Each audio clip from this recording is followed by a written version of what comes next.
Assalamualaikum warahmatullahi wabarakatuh. Untuk kawan-kawan setia YouTube saya ya.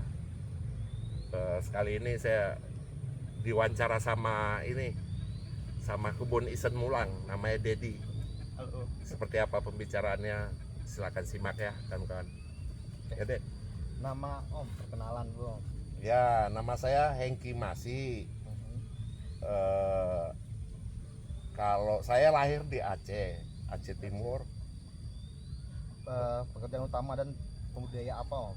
Kalau pekerjaan utama saya bukan di perkebunan sebenarnya, di ekspedisi. Ekspedisi. Cuma khusus kontainer. Pembudidaya apa dan lokasinya di mana? Kalau saya budidaya ini durian, alpukat dan tanaman-tanaman buah lainnya ya. Semuanya itu dengan teknik, dengan cara organik ya. Pertama kali kenapa bisa menjadi bergelut dalam dunia budidaya durian? Pertama kali kok bisa tertarik? Awalnya saya hanya konsumen ya, sebagai konsumen, hanya senang aja makan buah durian apa semua. Cuma seiringnya berjalan waktu sulit, semakin lama semakin sulit, semakin mahal lagi buah durian. Jadi kita lihat peluang bisnisnya ini lumayan besar menurut saya. Makanya saya bukalah kebun ini. Oke. Dan sistem budidayanya seperti apa Om? Sistem budidaya, nah ini perlu saya luruskan teman-teman. Awalnya saya kan memang memakai kimia ya, memakai pupuk sintetis, kita bilang ya, sintetis, anorganik. Nggak perlu kita bilang kimia, nanti banyak perdebatan di luar sana. Jadi seiringnya berjalan waktu, beberapa bulan itu pertumbuhannya kurang baik. Karena apa? Bukannya pupuknya nggak bagus, sayanya yang bodoh. Sayanya bodoh di situ. Maka mulai dari situ saya beralihlah ke organik. Terus mengenai organik, kita berkebun organik tidak ada yang bisa dicontoh. Adapun orang yang organik mereka rahasiakan. Jadi fix lah ini asli buah karya dari saya sendiri. Baik itu cara berkebun organik, saya pakai cara saya sendiri, pemupukan, dan pupuknya pun buatan sendiri. Itu. Dan otomatis kan untuk menemukan sistem organik itu apakah udah ada sebelumnya atau maksudnya udah ada kiblatnya atau belum gitu? Belum ada karena yang orang organik kebanyakan merahasiakan. Jadi ini asli fix, hasil percobaan sendiri. Butuh berapa lama untuk percobaan itu Om? Sebenarnya sih kita waktu rencana saya paling enggak itu 2 tahun gitu ya. Tapi ini dalam 1 tahun udah ada hasil. Pertumbuhannya sangat cepat, ya udah kita udah oke, semua sampai pembuahan pun sekarang udah oke. Dapat ilmunya tuh untuk jadi seperti sekarang itu butuh berapa lama tuh? Terus ceritanya seperti apa aja kira-kira? Kalau itu agak miris juga ya kita. Soalnya begini, untuk ilmu sih sebenarnya saya udah ada dasar dari tahun 98. Saya udah mulai berkecimpung di tanaman ya. Maksudnya tanaman itu apa? Di perkebunan besar milik pemerintah, PTPN 2, Lonsum itu perkebunan karet ya, London Sumatera. Nah di situ dasar-dasar kita dapat. Kemudian sewaktu saya seiring berjalannya waktu, saya bingung itu karena saya mesti berpatokan pada NPK. Jadi nggak ketemu jalannya. Jadi lama kelamaan saya rubah ini mindset saya. Saya tidak memakai rumus NPK karena kita organik. Jadi saya memakai rumus nutrisi apa yang diperlukan tanaman, si tanah. Jadi bukan asal pukul rata mau tanah jenis apapun sama perlakuannya, tidak. Itu yang mereka mesti bingung. Ternyata itu berbeda kalau untuk di tiap tanahnya gitu Om ya. Beda kita punya triknya. Bagi yang tidak tahu sih ya itu jadi kunci bulian mereka. Emang tanah semuanya sama ya? Emang nggak sama, benar. Itu tahu, itu nggak sama. Cuma kita tahu, udah tahu teknik-teknik jenis tanah apa, pemupukannya seperti apa, gitu.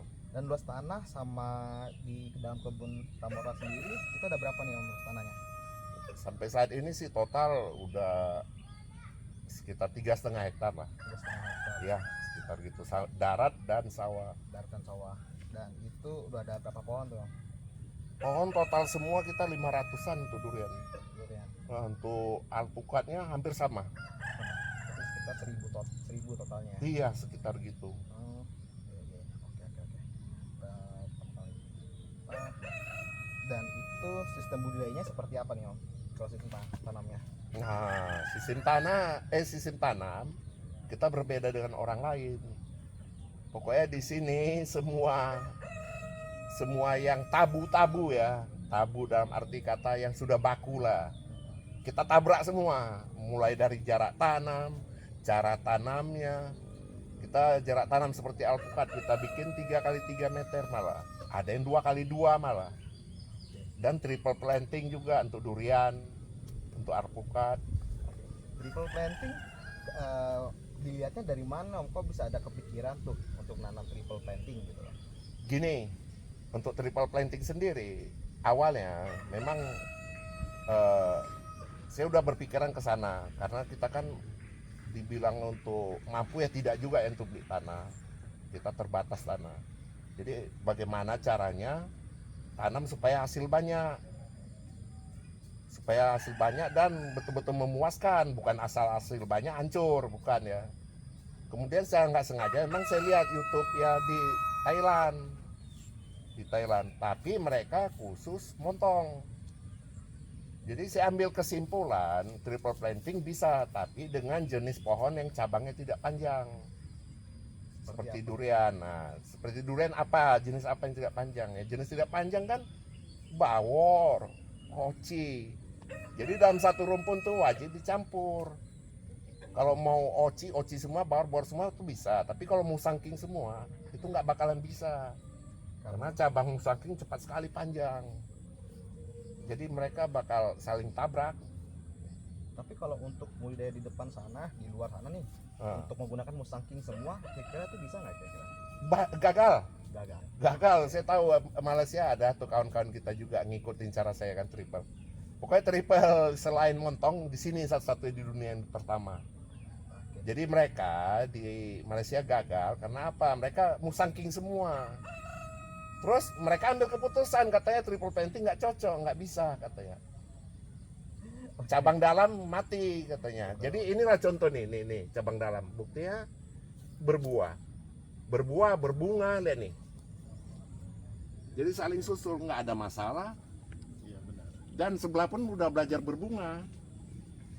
Jadi dibilang satu rumpun ini katanya susah, buahnya sedikit. Siapa yang bilang?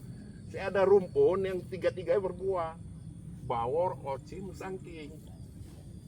Siapa yang bilang nggak bisa berbuah semua? Bahkan sampai saya rontok-rontok kan buahnya saking banyaknya untuk buah pertama. Nah, kawan-kawan kok nggak percaya, lihat YouTube saya yang sebelum ini, lihat situ berapa buah satu pohon. Buah pertama bisa lebih dari 20. Orang-orang biasanya kan sulit tuh mempertahankan buah. Kalau kita sini malah kita rontokin. Dan untuk triple planting sendiri kelebihannya apa nih om? Gini, logikanya aja yang gampang kawan-kawan nangkap ya. Kita punya satu angkot lah kita bilang ya. Dan kawan kita yang satunya punya 3 angkot. Mana yang lebih banyak hasilnya? Ya udah gitu aja. Yang bilang nggak mampu, nggak apa-apa dia nggak mampu, tapi jangan pengaruhin orang nggak mampu. Main sini di Tamora kita buktikan.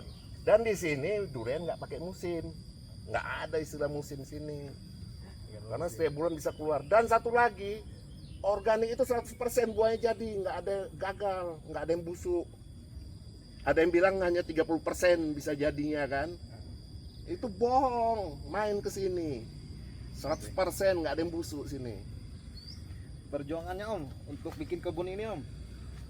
Kalau perjuangan yang terberat, ini yang terberat bagi saya ya. Ada yang terberat itu mulut bacot ya yang di luar sana. Ini maaf ya saya ngomong agak kasar. Bacot-bacot yang tidak mengerti, sok mengerti. Itu aja korban perasaan kita kadang. Tapi karena mengingat kawan-kawan semua pun butuh pengalaman kita, ya udahlah. Tadi saya sempat mau tutup channel pun. Silakan cari sendiri ilmunya kalau bisa dapat. Iya. Karena di sini yang terbukti memang berhasil. Kenapa Om kok bisa ngasih buka ilmu untuk orang-orang di luar sana, sedangkan kan banyak orang nih yang menutupi gitu kan? Apa Om nggak takut kalau ada musuh? Kalau musuh udah pasti ada. Tapi ngapain kita takut? Saya ini bukannya mau cari pahala lah, mau cari ini. Kagak. Saya lihat orang kecil atau orang yang punya duit memang ingin usahanya berhasil. Kita bagi ilmu nih, dia berhasil, senang, puas. Ada kepuasan tersendiri. Apakah ada cerita Om kenapa wah akhirnya mesti dibuka nih untuk orang-orang di luar sana? Ya itu tadi saya bilang. Jadi jangan suatu ilmu itu jika berhasil jangan hanya kita sendiri yang menikmati. Saya ingin berbagi nih sama sebanyak-banyaknya orang yang mau percaya. Jadi batin kita itu rasanya puas. Itu kesenangan batin itu. Dan harapannya Om untuk orang-orang yang di luar sana Om, untuk yang baru memulai itu udah bergagal berkali-kali. Karena kan kebanyakan orang tuh sering banget gagal gitu kan. Iya betul. Kenapa gitu? Maksudnya gimana gitu kan? Harus apakah mereka gitu? Gini aja kawan-kawan, jika lewat media sosial kan kadang nih saya bukan saya nggak nuduh orang ya, saya sendiri. Kebanyakan orang itu yang bagus-bagus tuh dipamer. Yang bagus-bagus, sedangkan yang jelek, yang hancur dia tidak pernah mau buka. Ya, jadi untuk teman-teman yang ragu datang ke kebun sini. Yuk saya buka semua, sini terbuka. Mulai dari cara bikin pupuk pun kita ajari. Secara organik Om ya. Iya, secara organik. Jangan takut nggak berhasil kan. Sini udah ada bukti. Kenapa harus organik Om? Yang namanya organik, semakin lama tanah itu semakin sehat. Itu namanya berkelanjutan. Itu namanya berkebun berkelanjutan. Tidak ada yang namanya organik, tanah itu semakin lama semakin rusak, tidak ada. Tapi ingat kawan-kawan, di sini organik tidak pernah pakai pupuk daun, POC ini itu. Karena apa? Kita tidak tahu tanah itu butuhnya apa, bakteri apa. Jadi kok sembarangan kita kasih POC, sedangkan bakteri yang di tanah itu udah banyak, lalu kita berikan lagi bakteri itu, kan tanah itu jadi rusak. Jadi si pohon itu bisa stres. Itu makanya saya bilang kawan-kawan, nggak perlu tuh POC ini, POC itu nggak perlu. Kelebihannya Om untuk buah organik. Kalau itu ya saya rasa nggak usah saya bilang. Saya rasa silakan tanya lah sama yang udah pernah merasakan di sini. Karena selama ini yang review Pak Iwan itu pun protes. Bisalah kawannya katanya yang review pasti dibilang enak. Nah, saya undang di luar, Pak Iwan juga udah saya undang, seperti banyaklah yang berkompeten, yang udah biasa pengalaman makan durian maupun alpukat. Itu rasa buahnya beda, sangat enak. Untuk penjualan pun kita sampai pusing karena berebut orang jualan. Siapa bilang hanya 30% bisa berhasil? Siapa yang bilang? Nah, kendala Om untuk misalkan nih buat pembudidaya yang ternyata dia punya modalnya minim. Ya, Seperti kayak anak-anak muda kan mereka punya uang jajan tuh kurang gitu. Nah, gini untuk yang kawan-kawan, makanya saya buka ilmu ini, saya buka channel YouTube saya juga yang Kimasi, saya buka Facebook saya Kebun Durian Tamora. Itu saya berbagi untuk orang yang tidak mampu. Dan cara tanam saya ini sebenarnya contoh bagi orang tidak mampu yang hanya punya lahan sedikit, bisa tanam banyak. Pertama, kedua, Pupuk kita itu kandungannya murah-murah. Semua barang akhir, mulai dari kayak kohe fermentasi itu, kohe kambing difermentasi itu dengan apa?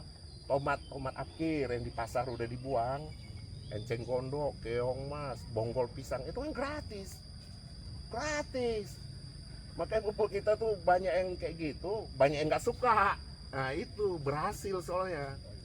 Tapi kalau ini hancur, pasti banyak orang suka. Ngopi dulu, ngopi. Ngopi. Ya kawan, ngopi. Seperti saya udah bahas ya, saya jual di kebun. Contoh nih, musangking. Dari yang termurah dulu, bawor. Bawor saya jual 150.000 per kilo. Itu berebut orang beli. Musangking 350.000 sekilo. Itu berebut orang beli. Oci 500.000 sekilo. Sama. Terus untuk alpukat sendiri saya jual di kebun ini 50.000 kilo. Tidak kita antar, mereka yang datang ambil. Jadi seperti itu prospeknya. Jadi kok bagi kawan-kawan yang nggak mampu, dia tanam di halaman rumahnya bisa tanah yang hanya 4x4 meter, dia tanam triple planting aja, itu udah bisa mencukupi untuk keluarganya. Seperti itu. Untuk balik modalnya Om? Untuk balik modal, nah ini mungkin ini tidak masuk akal bagi sebagian orang ya. Kalau balik modal kita BEP biasanya 6 tahun kasih itu 6 tahun semua sudah lunas, tanah pun gratis sudah, itu sudah BEP termasuk tanah semualah 6 tahun. Jalan ke 7 tahun itulah hasil. Cuma intinya aja, intinya musuh terbesar di durian air itu nomor 1, hama itu nomor yang ke-100. Air itu musuh pertama. Kok mengenai hama di sini kita lakukan penyemprotan sih seminggu sekali, karena sistem kita mencegah bukan membunuh. Banyak orang masa kok paling gitu pakai insektisida satu macam ekrakon, kan bodoh katanya. Kenapa bodoh kata orang itu kan? Dia hamanya bisa kebal. Lah saya balik lagi, yang bodoh itu saya atau dia? Saya itu tidak membunuh hama, mencegah. Jadi selama daun ini ada insektisida jenis kurakon, selama itu pula hama nggak bisa hinggap. Jangan tunggu hama serang baru kita racun, itu salah. Itu untuk di daunnya, untuk di Iya untuk daun. untuk tanahnya Om? Kalau untuk tanah kita hanya pakai itu rendaman air buah bintaro sama baking soda. Rumusnya seperti ini kan kawan, 100%, 10%, 1%. Air 100 liter, buah bintaro 10 kilo, untuk baking soda 1 kilo. Itu rumusnya. Sebulan sekali siram. Itu pun jika bekas tebangan pohon ya, kebun kalian tuh banyak bekas pohon-pohon ditebang. Itu untuk apa tuh Om? Untuk anti rayap. Bukan untuk membunuh, ingat, untuk anti rayap, anti urek. Kalau ada yang nggak percaya dengan ini racun ini, coba minum, suruh dia minum. Yang bilang nggak percaya dengan racun organik, suruh dia minum. Saya bayar nih 1 gelas nih 1 juta cash, kalau berani. Cash. Ayo, ada yang bilang gitu kan, organik, insektisida organik tuh nggak ada itu. Sini datang.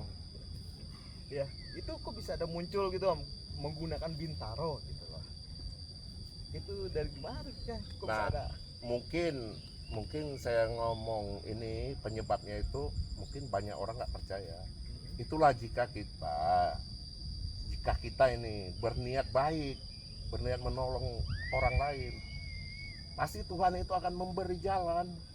Buktinya saya itu kebetulan itu buah bintaro, saya duduk nongkrong makan kan, kami biasanya kalau udah sepulang kerja nongkrong nih, lihat sendiri itu tikus itu mabok habis gigit buah bintaro yang jatuh dari pohon. Saya pun terkejut. Nah di situ saya ingat tuh, itu kejadian itu hampir 30 tahun lalu. Mulai dari situ saya terus ingat sampai sekarang. Dan sekarang mesti dicampur baking soda. Ya baking soda itu kan istilahnya gini, itu kan bikarbonat ya, ke 1 pH-nya kan dia bisa menetralkan pH tuh, karena pH dia sendiri 8. Terus kedua, itu baking soda itu pengembang kue. Jadi seperti rumah rayap yang keras-keras tanah itu bisa hancur sama dia tuh. Baru masuk si racun Bintaro. Itu dia. Pernah gagal Om dalam bercocok tanam? Ya pernah. Tapi nggak gagal total. Gagal pun gagal karena percobaan sendiri. Kan seperti saya bilang tadi, saya ilmu ini murni dari pemikiran sendiri. Jadi kalau untuk korban ya banyak sampai dulu dicap kalau kebunnya tuh berantakan katanya.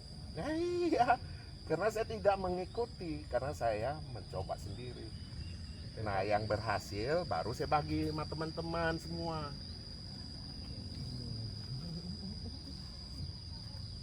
Berapa lama tuh Om gagalnya tuh? Dengan kita terapkan ilmu yang udah sekarang ini, itu dalam satu kebun tuh hanya 1% tuh yang mati kalau memang betul mau ikuti. Karena apa? Kita udah tahu semua cara penanganan pohon stres gimana, apa semualah. Ya, ya. Prospek kedepannya Om untuk ini kemudian Prospek ke depan untuk pohon durian, gini, cara saya penyampaian mungkin agak kasar, ya. Ini bagi teman-teman yang ragu menanam durian, durian itu akan jatuh harga dengan syarat satu, manusia Indonesia itu mati setengah. Itu pasti harganya jadi murah. Karena apa? Berlebih pasokan. Bayangkan di Indonesia ini 250 juta jiwa, kita bilanglah separuhnya yang suka durian. Ya, berarti 125 juta orang. Nah, separuhnya ini yang mampu beli separuhnya lagi. Berarti berapa? Berarti berkisar 85 juta orang yang makan durian tiap hari. Mampu nggak kita keluarin 80 juta lebih buah durian setiap hari? Enggak kan? Nah itu maka harga durian nggak mungkin jatuh.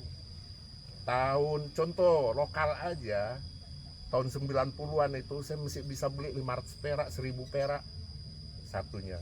Sekarang lokal udah di atas 50.000 kalau yang bagus. ya betul betul. Dan kalau apa harapannya Om untuk anak muda dan pemuda-pemudanya yang di luar sana tuh Om? Harapan saya untuk anak muda, cobalah rubah mindset kita. Jangan hanya menjadi orang kerja. Kita buka aja kebun sendiri. Kita nggak mampu gaji orang, kita sendiri yang bekerja di kebun itu. Tentu pengangguran akan berkurang. Apalagi jika berdua berhasil bisa narik orang kerja di kebun, kan menciptakan tenaga kerja. Jadi jangan takut anak-anak muda, jangan kita berprinsip harus cari kerja. Jangan, jika betul-betul dipusatkan di berkebun itu berhasil. Jangan takut anak-anak muda. Untuk teman-teman yang mengikuti SOP-nya kebun durian Tamora Om, ada kata-kata Om? Untuk teman-teman, berulang kali saya bilang, hanya satu, ingat ini. Kalau kalian mau pakai SOP saya, kebun organik ini, pakai satu aja jurus budak. Dah, jurus budak satu. Yang paling penting berdoa. Tuh ya, ingatkan kan. Kalau bagi-bagi cukong-cukong yang punya duit, ya ingat aja, tutup kuping kanan kiri, udah kita udah boleh jalan sini. Padahal ini baru 3,5 tahun, apalagi 10 tahun nanti, lihat nanti seperti apa. Jangan sampai tertinggal kalian, itu aja, jangan sampai tertinggal. Oke kalau gitu Om, sip lah. Ya oke, kawan-kawan, seperti itu ya wawancara dari kita. Akhir kata, assalamualaikum warahmatullahi wabarakatuh.